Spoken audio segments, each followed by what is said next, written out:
Muy buenas noches para todos y para todas. Ya una vez dado el tiempo de espera de los 10 minutos, vamos a dar inicio a la segunda sesión de Café Tutorial en Fundamento de Gerencia de Proyectos, parte 2. Esta sesión de Café Tutorial va a estar orientada por el docente John Douglas Cabrera. Buenas noches, profesor. Bienvenido. Hola, buenas noches, gracias. Y la moderadora soy yo, soy Vivian Costanza Escobar. Antes de empezar, vamos a citar las reglas del juego. Para que haya una excelente comunicación, les pido el favor tener en cuenta los siguientes aspectos. Primero que todo, invito a todos los participantes a que silencien sus micrófonos. De esa manera podemos asegurar que no haya interrupciones, mientras el docente experto va resolviendo las inquietudes de cada uno de los estudiantes. Quien tenga una inquietud, una pregunta, una duda relacionada con el módulo en esta sesión, vamos a emplear la herramienta Blackboard, donde se puede hallar un panel en el costado inferior de la pantalla. Este espacio cuenta con la opción de levantar la mano. Esta opción se utilizará para dar la palabra en el momento que haya una inquietud, duda o pregunta. Luego de ello, el moderador o el expositor le dará la palabra. Puede utilizar las opciones que ofrece la plataforma, ya sea la opción de video o la opción de micrófono. Después de realizar la pregunta, le recomendamos que inhabilite el micrófono y la cámara, con el fin de que no haya interferencias en el momento en el que el docente experto resuelva la inquietud, duda o pregunta correspondiente. Segundo y muy relevante, este espacio es para resolver inquietudes referentes al módulo. Por favor, respetar las opiniones o inquietudes que se generen durante la sesión. Si se llegase a tener un contraargumento, pedimos el favor de utilizar la herramienta anteriormente mencionada y se le dará la palabra. Recordemos que con cortesía, respeto y argumentos podemos crear una base sólida para nuestro aprendizaje. No siendo más, vamos a empezar con esta sesión. Entonces, bueno, les comentaba que el docente que nos va a apoyar en esta sesión es el profesor John Douglas Cabrera. Vamos a conocer un poco de, bueno, este es el contenido, hablamos sobre las reglas de la sesión, del expositor, de la parte para realizar preguntas e inquietudes y posteriormente daremos cierre a la sesión. Bueno, aquí hacemos un recordatorio importante de las opciones que nos da el panel de control. Recuerden estas tres que son bien importantes. Opción para levantar la mano, se debe utilizar para pedir la palabra, la opción para habilitar o inhabilitar la cámara y opción para habilitar o inhabilitar el micrófono. Les recuerdo nuevamente, por favor, estar pendiente, muy pendiente del micrófono para evitar de esta manera las interferencias. Y pues de nuevo, creo que no hay que repetirlo, es muy importante escuchar con mucha atención cada aporte de los compañeros que estamos conectados en este momento. Bueno, entonces el profesor John Douglas tiene una alta experiencia profesional, ha trabajado en Latin American North Manager, en Sales and Marketing Manager Integral Energy Group, Energy and Natural Resources Cluster Manager, Norte en Latinoamérica, y también pues ha dictado la clase de gestión de la calidad a los alumnos de primer semestre. También tiene otras certificaciones como el Scrum Master Certified, Scrum Fundamental Certified, y en 4-Year Trainer EDV, bueno, entre otras certificaciones importantes para la gerencia de proyectos. Bueno, entonces ahora a continuación, después de hacer la presentación de nuestro querido docente, vamos a leer las preguntas que se recopilaron a través del formulario de Google Forms que fue enviado la semana pasada.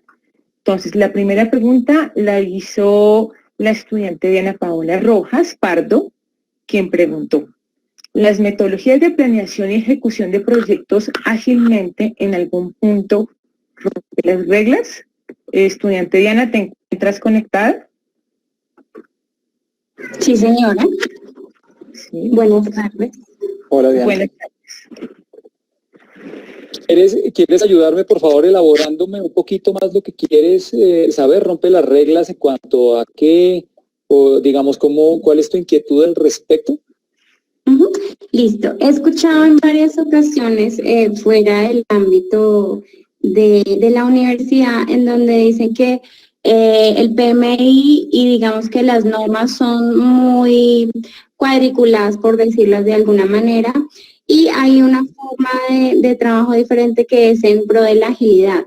Entonces, estas normas en pro de la agilidad, digamos que se salen un poco de los lineamientos estrictos de la gerencia de proyectos. Sí. Entonces, Okay. quería como aclarar un poco esa partecita. Gracias, Okay, profe.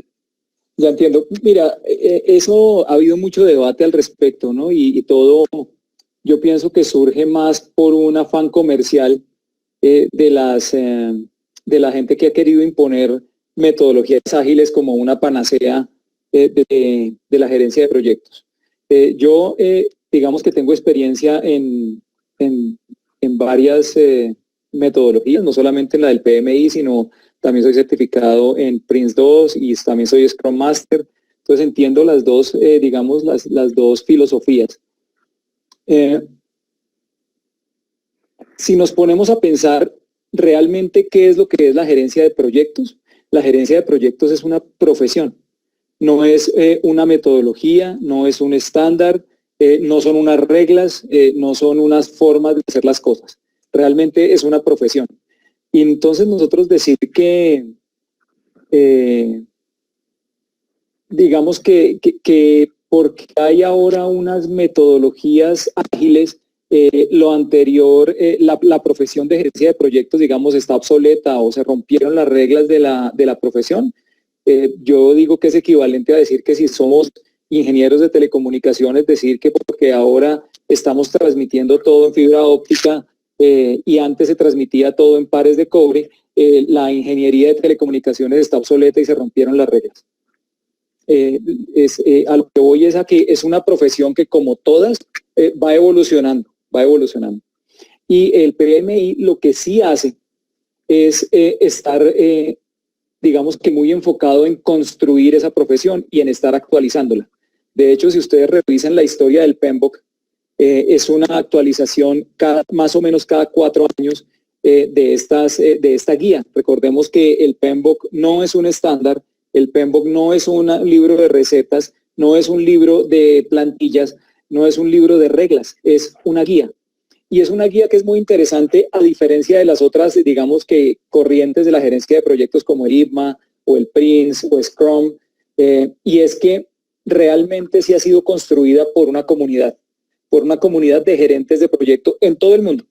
Ese libro no es, digamos, ese compendio que ustedes ven allí como una guía de buenas prácticas para la gerencia de proyectos, no es, digamos que se sentaron 4 tipos y dijeron, bueno, las reglas de la gerencia de proyectos son estas y entonces aplíquese y esas son las reglas. No es así.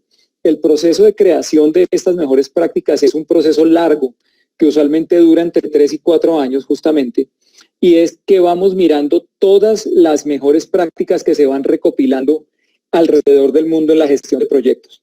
Y vamos mirando qué sirve y qué no sirve, y vamos mirando cuáles serían las mejores formas de hacer las cosas, qué procesos nos pueden ayudar a que un proyecto entregue el valor que estamos necesitando.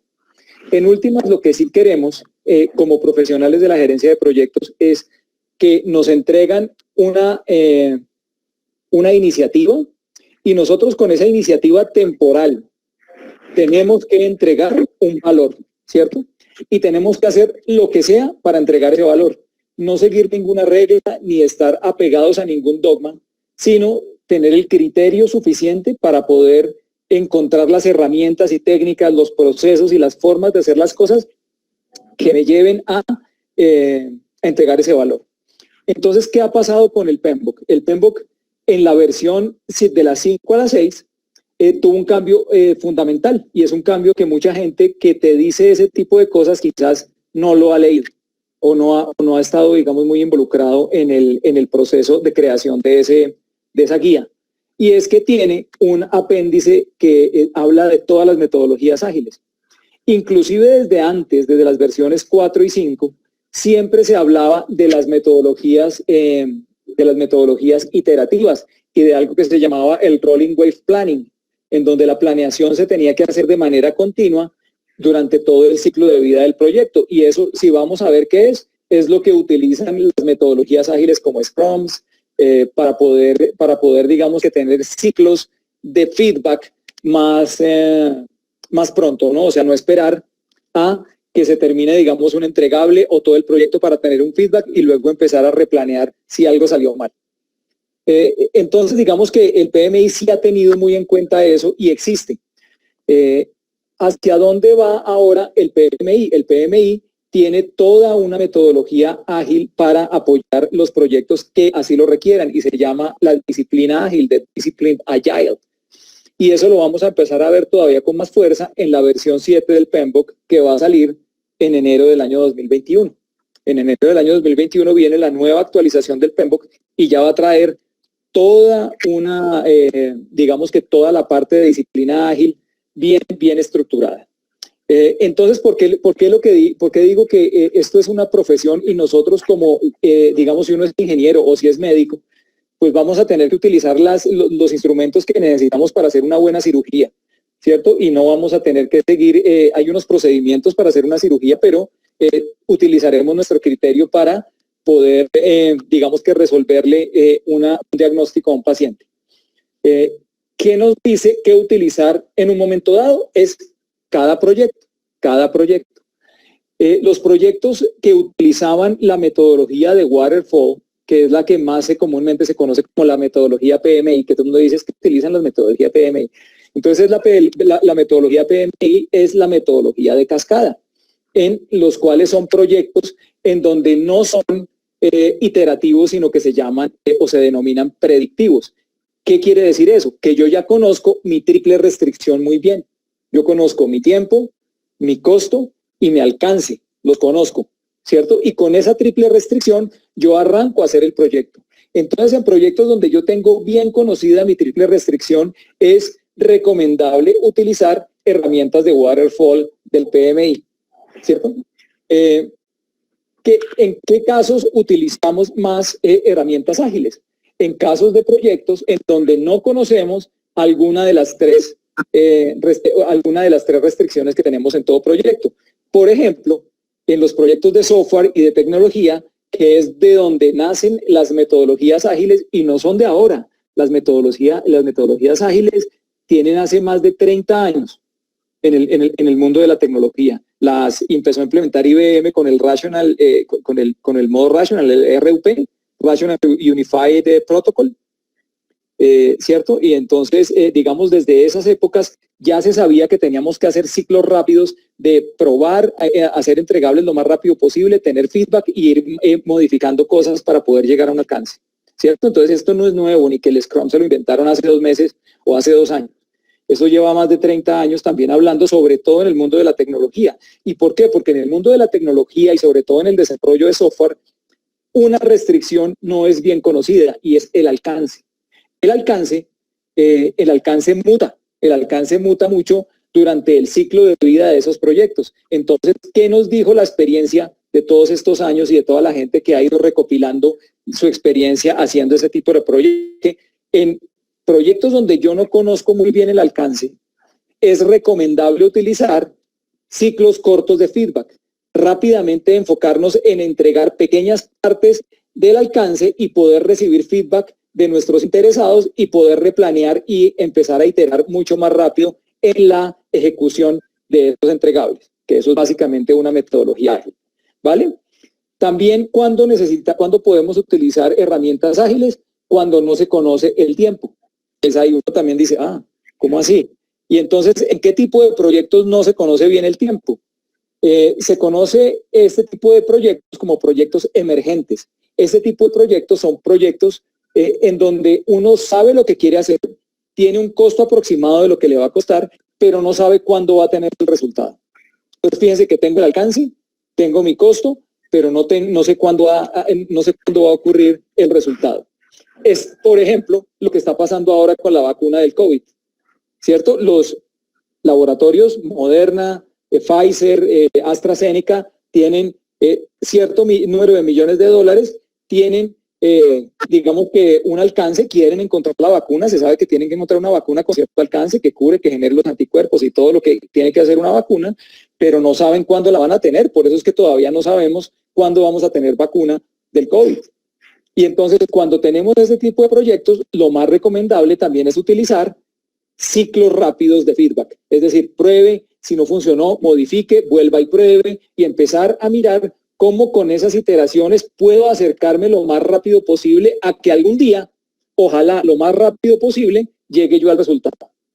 Entonces, eso lo vemos en proyectos de investigación, lo vemos mucho en proyectos creativos de la economía naranja. Entonces, cuando yo arranco a tener, digamos que a escribir una obra o a diseñar una obra de teatro o a diseñar un tema, digamos que creativo, yo no sé cuándo termino, sino hasta que termino.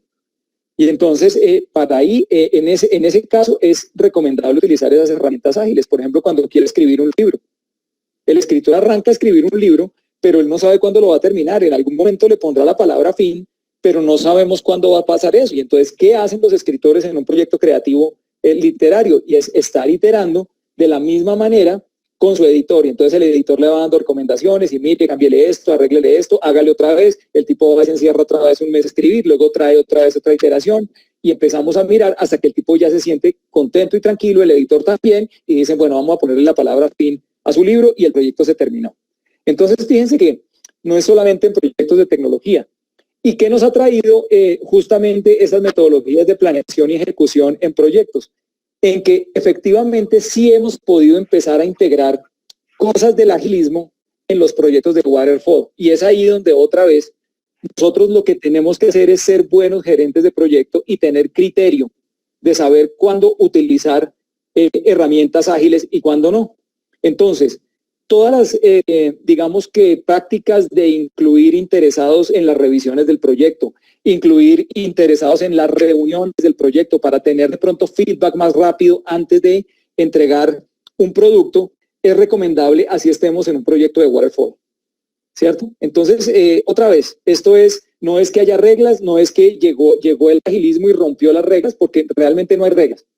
Si ustedes leen el PMBOK con detenimiento, siempre dice en todos los planes, en todos los documentos, dice que uno puede ser tan detallado o tan general como uno quiera, tan formal y tan informal como uno quiera. ¿Quién lo decide? Ustedes como gerentes de proyecto. Bien, entonces digamos no hay una regla escrita, eso lo que nos lo da es la experiencia y el tipo de proyecto al cual estamos enfrentando. Hoy yo tenía una conversación con un ingeniero senior, un gerente de proyecto senior de Ericsson, hace como 2 semanas, y me decía el fiasco que tuvieron tratando de implementar el agilismo en proyectos que son waterfall, así sea de tecnología. O sea, llegaron con la moda del agilismo a que todo tenía que ser ágil, y resulta que en esos proyectos de tecnología avanzada, de telecomunicaciones, son proyectos de waterfall, así no lo queramos entender, porque son una fase de infraestructura donde ponemos los fierros, switches, servidores, ponemos toda la red de telecomunicaciones y luego montamos todo el software y las soluciones de software que manejan encima todas las redes de telecomunicaciones, ¿cierto? Entonces, son fáciles y se manejan waterfall. Yo no le puedo meter tanto agilismo a eso porque yo tengo que asegurar ciertas cosas antes de que pasen otras, como cuando estoy construyendo una represa o una refinería, ¿cierto? Tendrá partes en donde yo puedo meterle agilismo, como por ejemplo cuando ya llega la fase del software, hacer pruebas de software, instalación de las aplicaciones encima de la infraestructura, allí puedo utilizar herramientas ágiles. Entonces, esa es una respuesta supremamente larga, pero me pareció importante dejarlo claro, que aquí no hay reglas, las reglas las ponemos nosotros los profesionales, no me la pone o un libro, o una metodología, o un formato.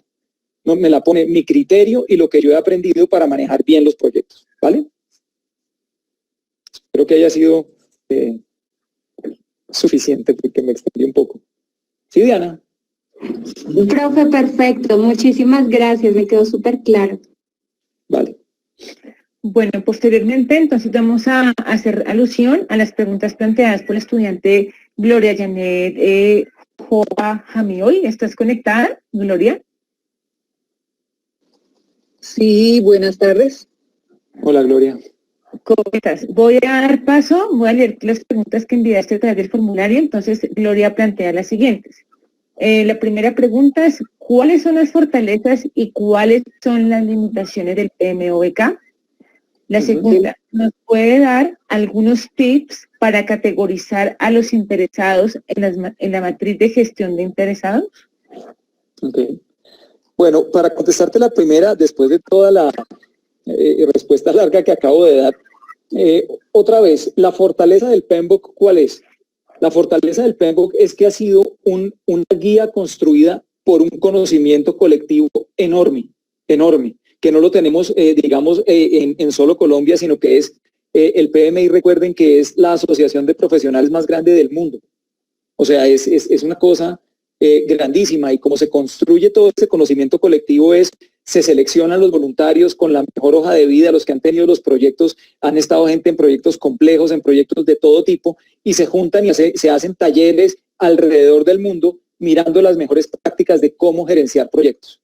Entonces, cuando tú puedes juntar el conocimiento colectivo global de gente de todas las culturas, de todas las profesiones, de todas las edades, de todas las áreas de conocimiento, se generan realmente un compendio de guía que ha sido muy útil para entregar proyectos de valor, ¿cierto? Entonces, digamos, el PMBOK sí tiene esa gran fortaleza, y ese es el conocimiento global de muchísima gente que realmente ha dejado la piel en el juego de los proyectos, ¿no? Ha sido gente que ha pasado problemas, ha sabido cómo resolverlos y nos ha traído su experiencia en eso.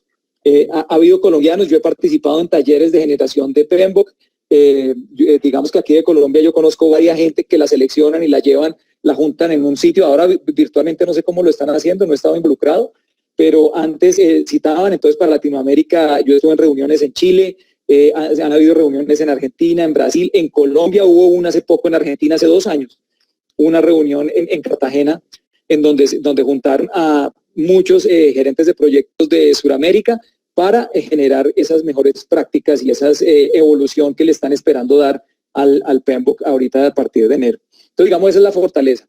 ¿Cuál es la limitación? La limitación se la da la aplicación. La limitación se la da justamente el gerente de proyecto que lo aplica. Yo he visto fallar proyectos que han utilizado el PMBOK. ¿Por qué?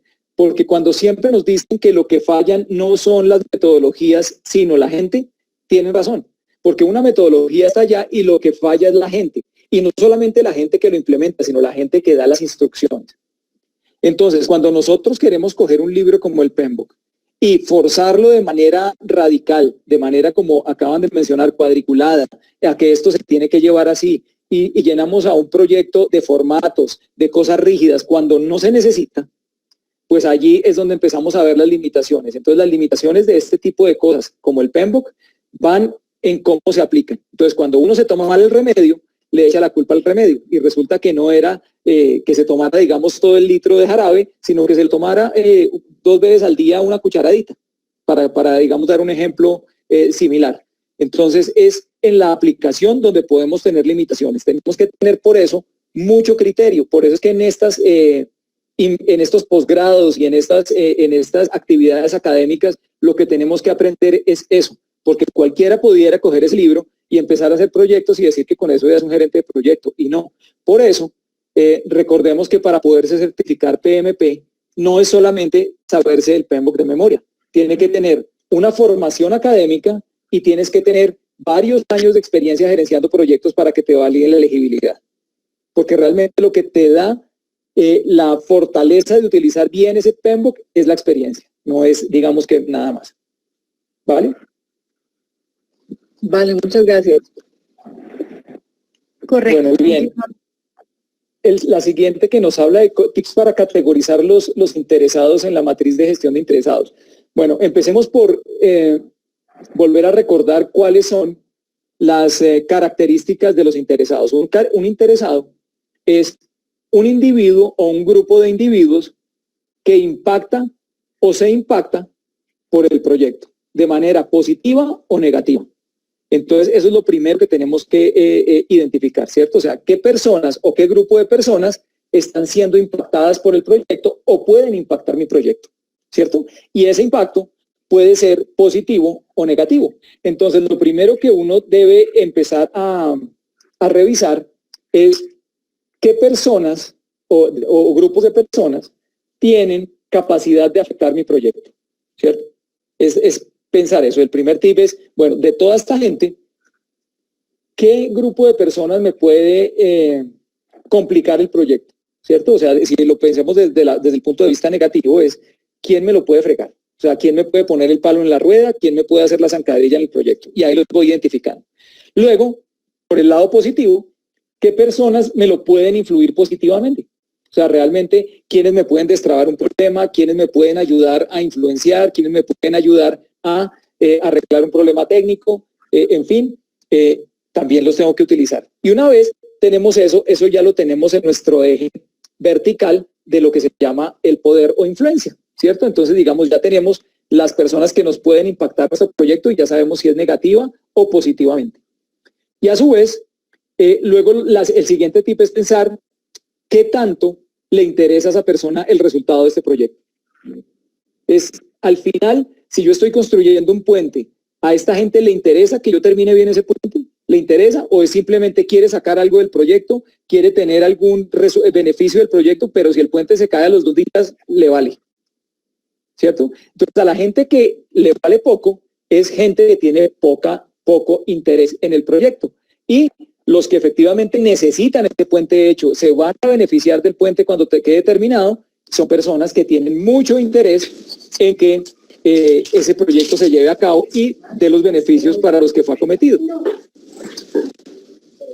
Chicos, alguien abrió por ahí un micrófono, por favor, lo cerramos. Me oiga el perrito, siempre que suena el celular. Creo que es Yutanduli. ¿Quién será? Ya.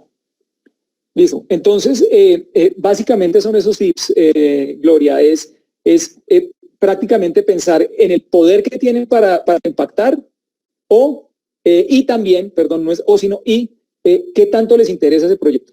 Y ahí ya lo podemos poner en nuestros cuadrantes de poder e influencia y saber cuáles son las estrategias que tenemos para poder gestionarlo. Si es una persona que es muy influyente, es decir, esa persona me puede parar el proyecto si quieres, y si no me salen bien las cosas, es una persona que acaba el proyecto y le interesa mucho el proyecto, pues estará en ese cuadrante superior derecho, que es la estrategia de gestionar atentamente, ¿no? Ahí tenemos el claro ejemplo del sponsor. El sponsor siempre estará allá porque tiene mucho poder, le interesa mucho que salga el proyecto, entonces es una persona que tenemos que gestionar atentamente, tenemos que hacer todo lo que necesitemos para que sus requerimientos se cumplan como él los está esperando, ¿vale? Y de acuerdo al modelo de prominencia, pues nosotros hicimos un ejercicio, pero digamos, hay algunas, no coincidíamos con los compañeros en algunas, digamos, conceptos para poder categorizarlos. Por ejemplo, cuando un interesado es inactivo, discrecional o demandante o dominante o peligroso, ¿cómo sería como una forma de manera que no llegue a ser como tan subjetivo? Pasa mucho eso, y por eso es que hay muchísimas herramientas para identificar interesados. El modelo de prominencia es un modelo supremamente detallado, que requiere algo muy importante, y es que realmente tengas conocimiento. Y si ustedes se van a los procesos de gestión de interesados, del área de conocimiento de gestión de interesados, como herramienta y técnica, siempre nos sale el juicio experto. Hay veces que nosotros no sabemos cómo realmente es ese interesado, ¿cierto? Entonces, lo que sí debemos hacer es buscar la persona que conoce a ese interesado, que conoce a ese grupo de influencia, que conoce a esa persona y nos ayude a resolver esas dudas que ustedes tienen. Porque de pronto puede pasar eso, o sea, estamos en un grupo de proyecto y estamos identificando a nuestros interesados y a mí me parece que el tipo es un amigo del proyecto y a otro dice, no, ese tipo es un enemigo. Entonces, ahí, ¿qué es lo que pasa? Vienen también las técnicas de facilitación. Tenemos que empezar a lograr un consenso y decir, ¿tú por qué lo estás diciendo? Por esto, por esto, por esto. ¿Y usted por qué? Por esto, por esto. Y empezamos a poder llegar a un consenso entre el equipo para saber efectivamente dónde está categorizado ese interesado. El modelo de prominencia, en la clase mía yo no lo utilizo porque, digamos, es bastante detallado y digamos que para la práctica que nosotros hacemos acá, es, además de hacer el ejercicio de ponerse uno a pensar de si es activo o inactivo, no sé cuántas, es ¿qué tanto me va a servir? Y lo importante de todas estas herramientas es que luego me sirvan para hacer un seguimiento y monitoreo y control, ¿cierto? Si yo tengo una matriz tan llena de cosas para poder identificar a una persona y luego tengo que estar, digamos, gastarme medio día para actualizarla, es algo que a mí no me funciona, a mí particularmente como profesional, no me ha funcionado. No sé, alguien tendrá una experiencia diferente y por eso le gustará el modelo de prominencia. Digamos, lo que les digo, la gerencia de proyectos no es una ciencia exacta y yo no estoy criticando al que lo hace. Al que le gusta hacer el modelo de prominencia será porque le sirve y le encuentra valor. Y seguramente es una herramienta que tiene valor para cierto tipo de proyectos complejos y que lo importante es que le podamos hacer seguimiento y me sirva para algo luego, haberme puesto a quemarme las pestañas para saber si el tipo es inactivo, activo o no sé qué. Entonces, la recomendación en ese punto, Gloria, es consenso.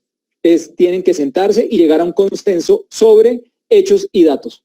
Es decir, tú por qué dices que el tipo es activo y tú por qué estás diciendo que es inactivo y tratar de llegar a un consenso, porque ustedes están haciendo ahorita digamos que un ejercicio académico, ¿no? Entonces, si no pudiese, allí es cuando uno echa mano del juicio experto. Entonces, bueno, ¿quién lo conoce mejor? ¿Quién nos puede decir? ¿Quién ha tenido experiencias similares con ese tipo? ¿Quién ya ha hecho proyectos con él y me puede decir qué tipo de interesado es y me ayuda a hacerle el modelo de prominencia? ¿Vale? Sí, señor, muchas gracias. Gracias, muy amable. A continuación doy lectura a la pregunta que realizó el estudiante Felipe Alejandro Casa. Felipe, ¿estás conectado? Sí, muy buenas tardes a todos. Buenas tardes, ¿cómo estás? Entonces, pregunta Felipe, la siguiente. ¿Hasta qué nivel de profundidad se debe obtener los interesados y cómo diferenciar entre interesados, recursos y adquisiciones? Uy, hombre, ayúdame allí con elaborar un poquito qué realmente quieres saber al respecto. Claro, lo que pasa es que, así como lo dijo mi compañera Gloria, nosotros estamos haciendo un ejercicio en clase para identificar los interesados, en el cual nosotros tuvimos que socializar un grupo contra otro grupo y explicar por qué escogimos esos interesados, ¿sí? Pero entonces mis compañeros colocaron unos interesados que a mi modo de ver no eran interesados, eran más personas, por ejemplo, colocaron recursos internos del proyecto, colocaron a la fiscalía, colocaron un poco de interesados que a mi juicio no parecían, ¿sí? Era más como una gestión de los recursos internos del proyecto, colocaron también proveedores, hicimos toda esta socialización y se convirtió en un debate porque ellos argumentaban del por qué sí y yo argumentaba del por qué no. Y pues igual eso me dejó a mí la duda, porque pues ellos tienen un punto de vista y es válido, y mi punto de vista era válido. Entonces, no sé, ahí sí creo que entraría lo que acaba de decir acerca de un juicio de expertos y que otra persona lo vea por fuera, porque no pudimos llegar a ese consenso de poder determinar en que nosotros digamos sí o no.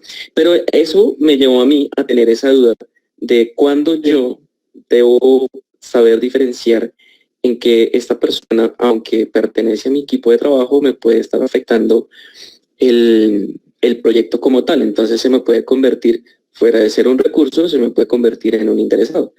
Y viceversa con las adquisiciones. Entonces, pues no sé, esa era mi duda. Sí, ok, ya te entiendo. Y digamos, es una duda que siempre pasa cuando estamos haciendo eso. Muchos proyectos se han visto afectados por dejar por fuera un interesado. Digamos, después de que se hacen todas las lluvias de ideas, todos los talleres, toda la cosa, vino el consultor y se hacen todos los interesados y quedó uno por fuera. Yo les comentaba en alguna clase una experiencia que yo tuve, en donde no sé si ustedes recuerdan hace algún par de años ya hubo un escándalo porque dijeron que iban a perforar un pozo petrolero en Cañocristales. Y estaban y ponían en los memes y en las fotos de las redes sociales un taladro petrolero dañando ese paisaje tan bonito que tenemos en Cañocristales y decir que la industria petrolera iba a dañar Cañocristales. O sea, ¿alguien recuerda eso? Sí, señor, yo sí me acuerdo. Eso fue, digamos que un escándalo grande, ¿no? Entonces, yo ahí tuve la experiencia porque estaba yo, ¿nos puede explicar un poco? Bueno, ahorita miramos eso. Entonces, les voy a contar una historia para que podamos, digamos, que elaborar acerca de esa respuesta. Esta es una empresa que se llama OPECOL, que duró haciendo un plan de manejo ambiental para hacer un pozo exploratorio durante más de 5 años. Esta empresa hizo un plan de manejo ambiental supremamente profesional, muy responsable y estaba lista para empezar el proyecto. Esa persona, yo estaba el día que se cayó, el día que salió todo ese escándalo por la W, yo estaba con el gerente general de esa empresa, que es un inglés que se llama Anthony Stewart. Estaba yo ahí en la reunión con él porque íbamos a empezar ya. Yo entre los servicios que presta mi empresa, estábamos ya para empezar a prestar los servicios en ese proyecto. En ese momento que se arma el lío, luego ya empecé a indagar qué fue lo que pasó. Claro, empiezan a sacar todo eso y resulta que la realidad es que ese pozo iba a ser a más de 70 kilómetros de Cañocristales. No iba a ser en Cañocristales, ni iba a ser cerquita, ni iba a tocar la fuente hídrica, ni iba a hacer ningún tipo de cosas de las que pasaron, de las que digamos, le crearon toda, digamos, esa campaña y finalmente terminaron tumbando el proyecto. ¿Qué pasó? En la investigación que se hizo, cuando se hizo el análisis de interesados, esta locación donde se iba a perforar era en el límite de varios municipios. Esta gente trabajó muy bien al alcalde de San Vicente del Caguán y de otra población que no me acuerdo, son pueblitos pequeños ahí, y había un tercer pueblo que estaba un poquito más alejado, pero tenía jurisdicción también como en la misma área del campo que tenía ese título para explotar. Pues esta gente le cometieron el error de no involucrar a ese tercer alcalde. O sea, el primer alcalde obviamente lo trabajaron y entonces hay planes de responsabilidad social para ese pueblo, para el otro también, no sé cuántas, tal. Entonces se manejó como se manejan ese tipo de proyectos y se dejó a un tercer alcalde por fuera. Y cuando ese tipo se dio cuenta que lo habían dejado por fuera y que ya iba a empezar un proyecto y a su pueblo no le iban a dar nada, el tipo se encargó de llamar a todas las ONGs de ambientalistas y que van en contra de todos los temas petroleros y de toda la cosa, a todas, digamos, ustedes saben que hay un activismo político alrededor de eso, y esta gente pues se encargó de tomar ese proyecto y acabarlo de manera reputacional. En ese momento de esa reunión, y el tipo me decía que estaba tranquilo, porque en ese momento surgió el lío, y el tipo me dijo, no, yo estoy tranquilo, yo me reuní con Juan Manuel Santos hace una semana, y el tipo me dio todo el apoyo, dijo que eso era lo que necesitaba el país, inversión extranjera, y no sé qué, estoy tranquilo, mañana vamos a ver. Luego vimos al mismo Juan Manuel Santos salir a decir, no vamos a permitir que dañen a Cañocristales, ¿cierto? Y ahí se acabó el proyecto, y ahí esa gente perdió 5 años de mucho dinero, eso no, digamos, eso ya quedó ahí en un limbo. Jamás, digamos que yo no sé cuándo volverá ese proyecto a ser viable, pero fue por un mal manejo de interesados. Entonces, volviendo a tu pregunta, Felipe, ¿qué pasa en esos talleres de identificación de interesados? Puede que haya muchas ideas y otra vez puede que yo tenga un enfoque, el otro tiene el otro. En esa riqueza de diferentes opiniones uno encuentra muchos interesados. Mal hace uno en tener el sesgo de decir lo hago yo y yo soy el que tengo la razón. Para mí eso tiene razón. Entonces, cuando estamos en ese dilema, es importante lo que tú acabas de mencionar, y es que debemos buscar el ojo externo. Debemos traer a alguien que no esté metido, que conozca, que haya trabajado en la zona, que tenga la experiencia previa de haber hecho proyectos allá y nos ayude a identificar bien a esos interesados.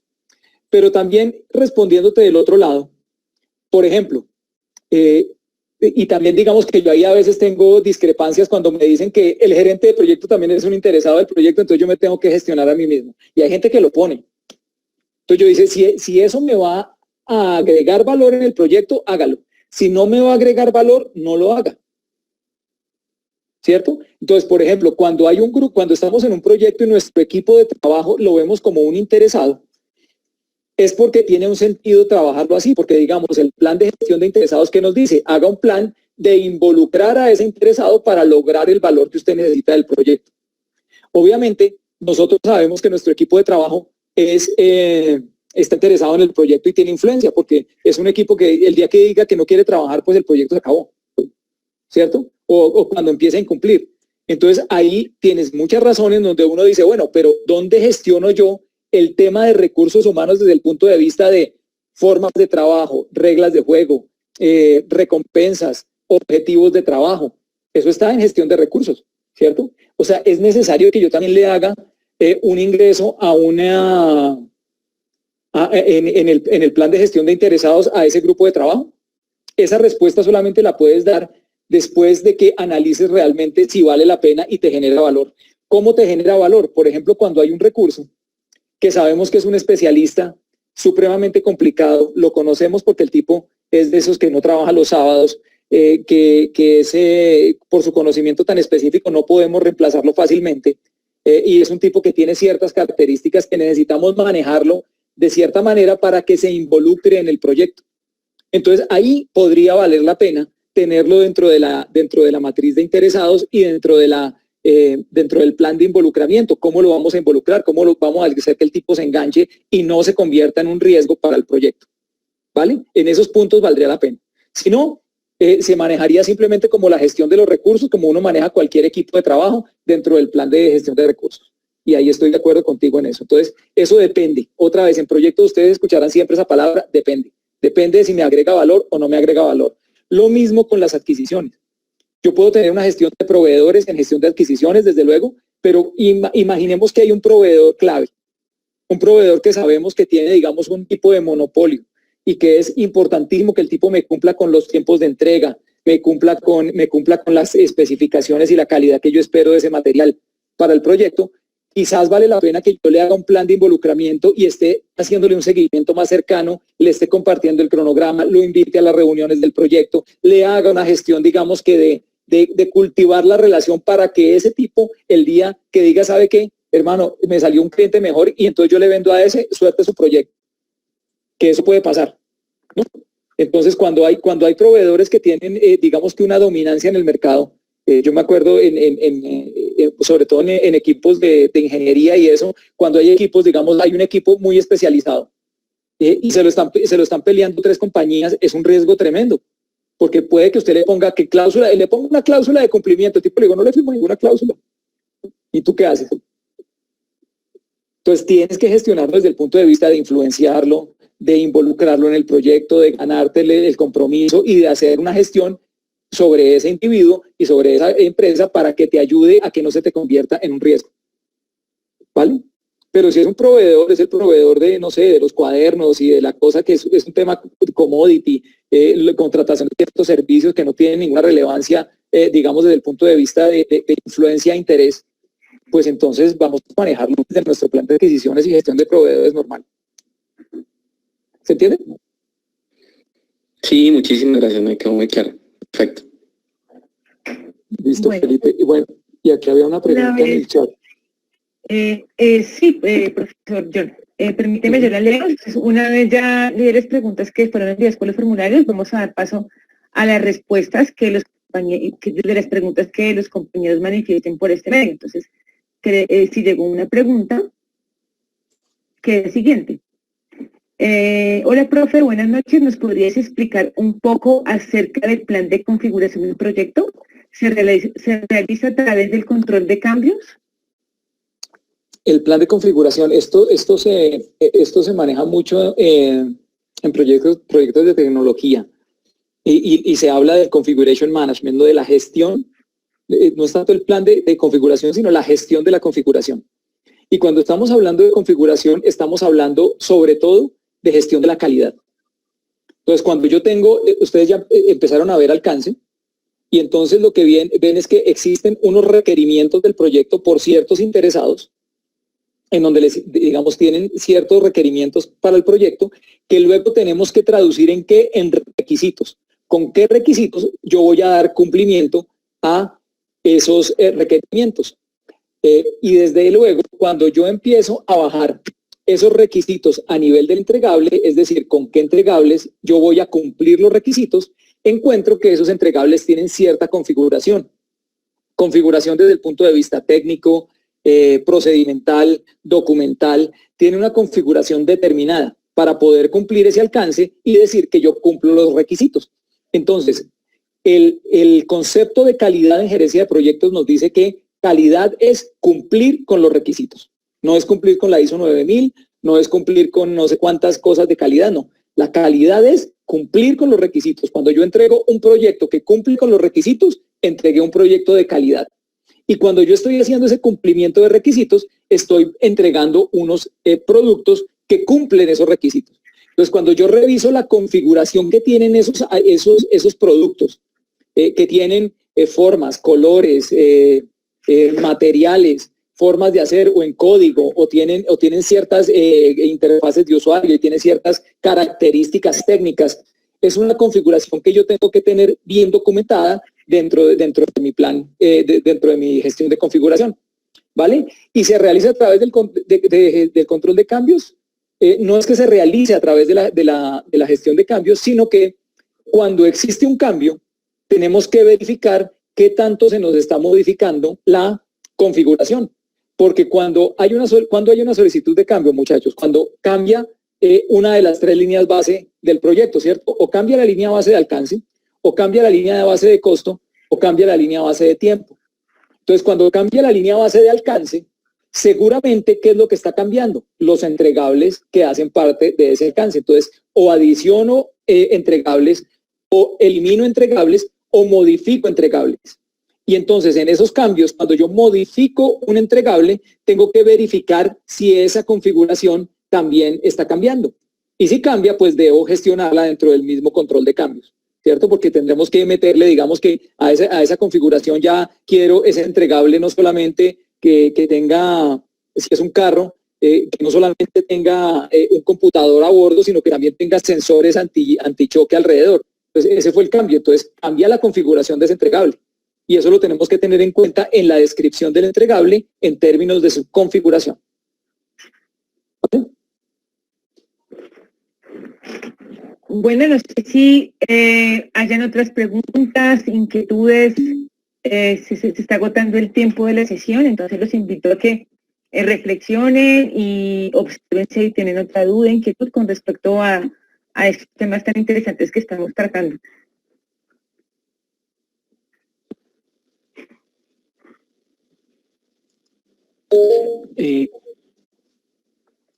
Dale, yo María, adelante. Hola, profe. Buenas noches. Buenas noches. Una duda y pues la verdad quisiera más que me la respondiera pues a nivel de su experiencia como tal en la ejecución de los proyectos. Actualmente, por ejemplo, en el lugar donde yo trabajo, tengo pues clientes un poco muy complejos y siempre, por ejemplo, con los proyectos terminan diciendo, ay, necesito un cambio, me piden un cambio sobre el alcance o incorporar más alcance o ampliar un poco más el alcance, pero me dice no, pero lo necesito que me lo entregue en el mismo, digamos que con la misma fecha en que me va a entregar todo el resto que ya se había comprometido, ¿sí? Pues uno intenta negociar y decirle, a ver, me cambió el alcance, me cambió esto, me está afectando, no puedo, los recursos son limitados y demás. Y comúnmente la respuesta es, no, pero pues ustedes verán, ustedes ya se metieron en este proyecto y pues resuélvamelo, ¿sí? Como si a partir del cambio que él me pide, ya primero debo asumirlo, segundo, intentar o en lo posible pues ni cobrarle siquiera por el cambio, y adicional pues el tiempo y demás es un poco complicado pues llegar a negociar o a concientizarlo de que todo lleva su tiempo y todo tiene sus recursos. Entonces, no sé si soy yo la única que ha vivido este problema, pero me ha pasado mucho, ya me ha pasado en 2 proyectos, pero con el mismo cliente igual, pero es muy complejo llegar a concientizar a unas personas así. Entonces quisiera saber qué metodologías utilizan o si uno les puede explicar de alguna otra manera para llegar a decirle que me afecta la triple restricción y por ende lo debo revisar. Claro, mira, eso es muy común. Digamos, yo creo que a todos los que hemos gerenciado proyectos nos pasa eso y digamos, ahí entran varias cosas en juego. Entran no solamente la relación comercial que uno tiene con esa compañía, sino también entran las relaciones internas dentro de tu propia compañía, porque uno llega a veces como gerente de proyecto se pone rígido y le digo, no señor, yo no se lo hago porque esto me afecta el tiempo, yo tengo que cumplir es esto y tal, y entonces luego viene tu gerente general o tu gerente de compras o del account manager o no sé quién y te desautoriza y resulta él aprobando que tú hagas algo que te afecta el alcance, ¿cierto? Y que te está modificando el alcance. Eso es muy común y es muy común sobre todo desde el punto de vista cultural.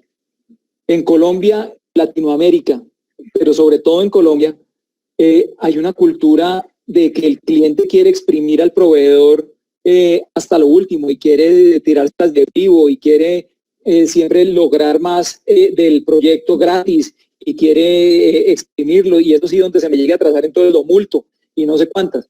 Eso es muy común, muy común. Entonces, ¿cuál es la recomendación allí? Uno, que ya hay dos formas. Una que es reactivo y es cuando uno ya está metido en el proyecto, ¿cierto? Uno ya está, porque uno a veces no escoge sus proyectos, ¿no? Uno a veces lo contratan para un proyecto y ya llegó y le dijeron, este es su proyecto, hermano, este es su cliente y se empieza a encontrar con ese tipo de situaciones, ¿no? Entonces, digamos que la reacción que uno tiene que tener allí es de entender cuál es el marco de relación comercial con esa compañía. Y entonces tiene que digamos que acudir a las instancias superiores dentro de tu empresa para que te den el soporte. Entonces hay que hablar con el gerente general, con el gerente de ventas o con el que vendió ese proyecto y decirle, venga maestro, este tipo me está pidiendo esto y me está forzando a hacerlo. La forma de hacer las cosas es esta. Si yo le acepto hacer eso, el proyecto se va a demorar 2 meses más y va a costar 100 millones de pesos más. Entonces, ¿qué hacemos? Alguien tiene que pagar. Lo que se tiene que entender, y eso sí uno se lo tiene que dejar entender tanto al cliente como a su propia organización, es que como en todo en la vida, nada es gratis. Nada es gratis. Si ellos quieren modificar el alcance, o van a tener más tiempo o les va a salir más caro. O a veces las dos. Les va a salir más caro y se va a demorar más tiempo. O a veces vamos a tener que quitar el alcance. Entonces vamos a tener que quitar alcance de otro lado para poder entregarle lo que usted quiere. Entonces la opción reactiva sería hacer un muy buen control de cambios, en donde ellos te dicen qué es lo que quieren, tú haces un análisis de cambio bien estructurado, en donde analizas todos los impactos y una vez que tienes los impactos bien diseñados, tienes que citar a una reunión y decirle que alguien tiene que pagar. El cliente no quiere pagar. Bueno, gerente, usted tiene, mire, este cliente está pidiendo esto, ¿qué hacemos? Entonces, alguien tiene que pagar. Si es el gerente de la compañía el que decide que por la relación comercial, por no dañar esa relación, porque vienen luego muchos proyectos adicionales en el futuro, deciden hacerle esa cortesía a ese cliente, pues ahí ya tú tienes un papel firmado y una aprobación por una instancia superior en tu empresa que te soporte eso. Pero uno como gerente de proyecto lo que tienes que hacer un muy buen análisis de cambios y llevar eso a que lo apruebe alguien. Si el cliente no quiere pagar, entonces él lo tiene que pagar el proveedor, porque nada es gratis en la vida. Entonces, y si ninguno de los dos quiere pagar, entiéndanse entre los dos, los que hicieron el negocio, los que vendieron el proyecto, y digan a ver quién va a pagar. O de pronto deciden que mejor no se hace. Entonces, esta sería la reactiva. La proactiva, ¿cuál es? Es estar nosotros muy involucrados desde la creación de los proyectos y desde las propuestas económicas de los proyectos. ¿Por qué?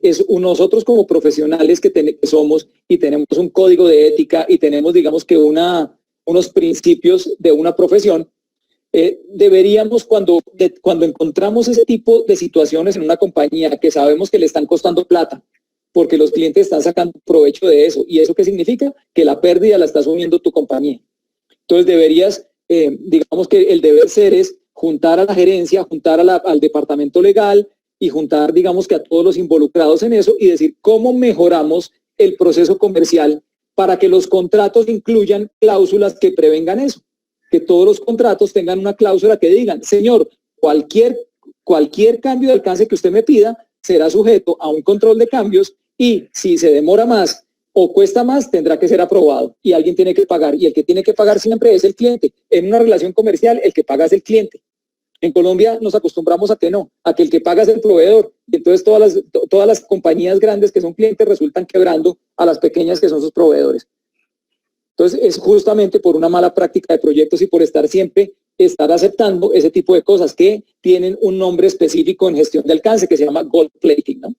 El gold plating, que lo dice claro el PMBOK, lo dicen claro muchas metodologías de proyectos, y es: no hay que hacer sino lo único que hay que hacer, ni más ni menos. Si quieres hacer más o menos, tienes que pasar por un proceso de gestión de cambios. No sé si te respondí. Sí, señor, muchísimas gracias. Vale.